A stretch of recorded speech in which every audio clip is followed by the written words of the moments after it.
नमस्कार मंडळी, मराठी हब या यूट्यूब चॅनलमध्ये तुमच्या सगळ्यांचं मनापासून स्वागत. गणगण गणात बोते. सोमवार हा भगवान शिवाला समर्पित आहे. भगवान शिवासोबत पार्वतीची पूजा केल्याने सर्व दुःखांचा नाश होतो आणि सर्व मनोकामना पूर्ण होतात. सोमवारी व्रत पाळणाऱ्या सर्व भक्तांनी पूजा केल्यानंतर कथा अवश्य वाचावी व ऐकावी. ज्यांना काही कारणामुळे उपवास ठेवता येत नाही त्यांनी या सोमवार व्रताची कथा नक्की ऐकावी.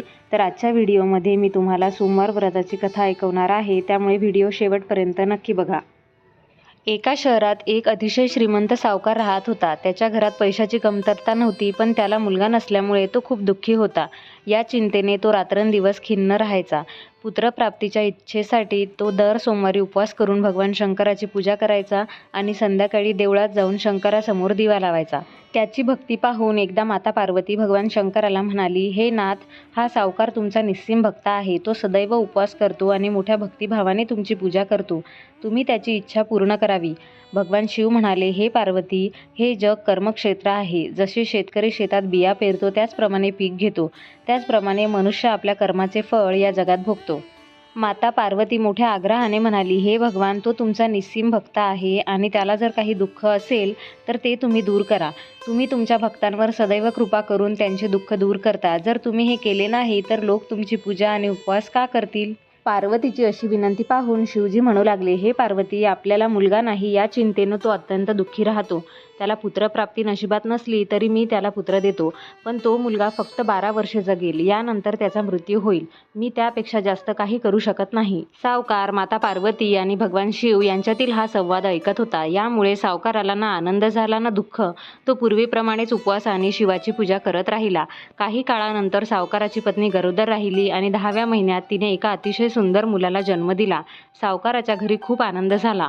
पण सावकाराला माहीत होते की तो फक्त 12 वर्ष जगणार आहे, त्यामुळे त्याने फारसा आनंद व्यक्त केला नाही आणि हे रहस्य त्याने कोणालाही सांगितले नाही.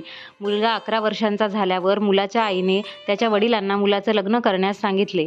सावकार म्हणाला, मी आत्ताच त्याचं लग्न करणार नाही. मी माझ्या मुलाला काशीला शिकायला पाठवीन. सावकाराने मुलाच्या मामाला बोलावून भरपूर पैसे दिले आणि सांगितले की तुम्ही माझ्या मुलाला काशीला शिक्षणासाठी घेऊन जा आणि वाटेत जिथे जिथे जाल तिथे यज्ञ करा आणि ब्राह्मणांना अन्नदान करा आणि दक्षिणा द्या.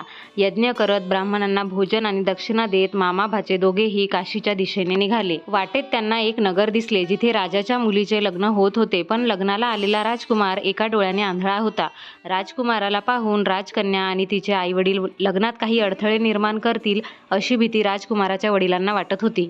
अतिशय देखणा सेठचा मुलगा पाहून राजपुत्राच्या वडिलांच्या मनात विचार आला की द्वाराचाराच्या वेळी या मुलाचा वर म्हणून वापर का करू नये.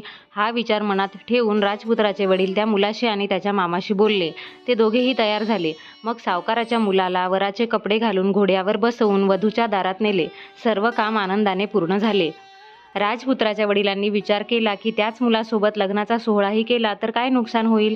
असा विचार करून राजपुत्राचे वडील त्या मुलाला आणि त्याच्या मामाला म्हणाले की तुम्ही लग्न समारंभ आणि फेऱ्यांचं काम करून दिलं तर तुमच्यावर मोठे उपकार होतील. त्या बदल्यात मी तुम्हाला खूप पैसे देईन. दोघांनीही ते आनंदाने स्वीकारले आणि विवाह सोहळा अतिशय चांगल्या पद्धतीने पार पडला. जेव्हा सेठचा मुलगा परत जाऊ लागला तेव्हा त्याने राजकन्येच्या ओढणीवर लिहिले की तुझे माझ्याशी लग्न झाले आहे, पण तुला ज्या राजकुमारासोबत पाठवतील तो एका डोळ्याने आंधळा आहे. मी काशीला अभ्यासासाठी जात आहे. सेठचा मुलगा गेल्यानंतर जेव्हा राजकन्येला तिच्या ओढणीवर हे लिहिलेले आढळले तेव्हा तिने आंधळ्या राजकुमारासोबत जाण्यास नकार दिला. तिने सर्व काही तिच्या पालकांना सांगितले आणि सांगितले की हा तिचा नवरा नाही. मी याच्याशी लग्न केलेले नाही. ज्या व्यक्तीशी माझे लग्न झाले आहे तो काशी येथे शिक्षणासाठी गेला आहे. राजकुमारीच्या पालकांनी त्यांच्या मुलीला निरोप दिला नाही आणि लग्नाची मिरवणूक परत गेली. दुसरीकडे सेठचा मुलगा आणि त्याचे मामा काशीला पोहोचले. तिथे जाऊन त्यांनी यज्ञ केला आणि मुलगा अभ्यासाला लागला. मुलगा 12 वर्षांचा झाला त्या दिवशी यज्ञ सुरू होता. मुलगा मामाला म्हणाला, मामा, आज माझी तब्येत ठीक नाही. मामा म्हणाले, आज जा आणि झोप.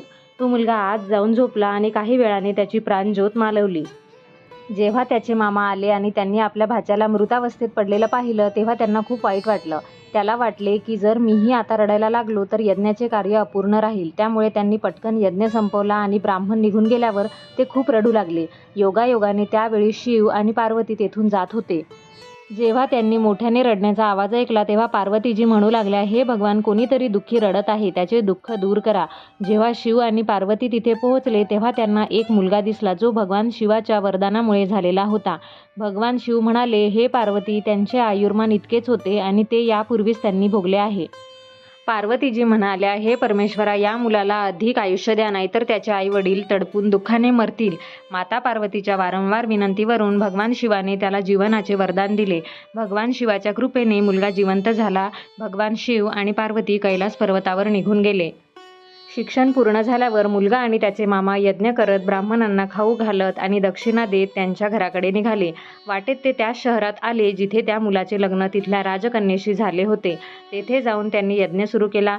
त्या मुलाच्या सासऱ्याने, त्या ठिकाणच्या राजाने त्याला ओळखले आणि त्याला राजवाड्यात नेले आणि त्याचे आदरातिथ्य केले. त्या राजाने अनेक स्त्री पुरुष नोकरांसह आपल्या राजकन्येला आणि जावयाला आदरपूर्वक निरोप दिला. तिथून निघाल्यावर सेठचा मुलगा आणि त्याची पत्नी आणि मामा त्याच प्रकारे यज्ञ करत, ब्राह्मणांना मेजवानी आणि दक्षिणा देत त्यांच्या घरी पोहोचले. घरी पोहोचल्यानंतर मुलाने सर्व प्रकार आईवडिलांना सांगितला. ते ऐकून खूप खुश झाले. हे शिव पार्वती, तुम्ही सेठ आणि त्यांच्या कुटुंबियांना जसे दिले तसेच सर्वांना द्या. सोमवारच्या उपवासाची कथा जो सांगतो, ऐकतो आणि गर्जना करतो त्या प्रत्येकाला द्या. तर ही होती सोमवार व्रताची कथा. तर मग तुम्हाला आजचा व्हिडिओ आवडला असेल, तुम्हाला सोमवार व्रताची कथा आवडली असेल आणि अशाच प्रकारचे वेगवेगळे व्हिडिओ तुम्हाला अजून बघायचे असतील तर व्हिडिओला नक्की लाईक करा आणि चॅनलला सबस्क्राईब करा. धन्यवाद.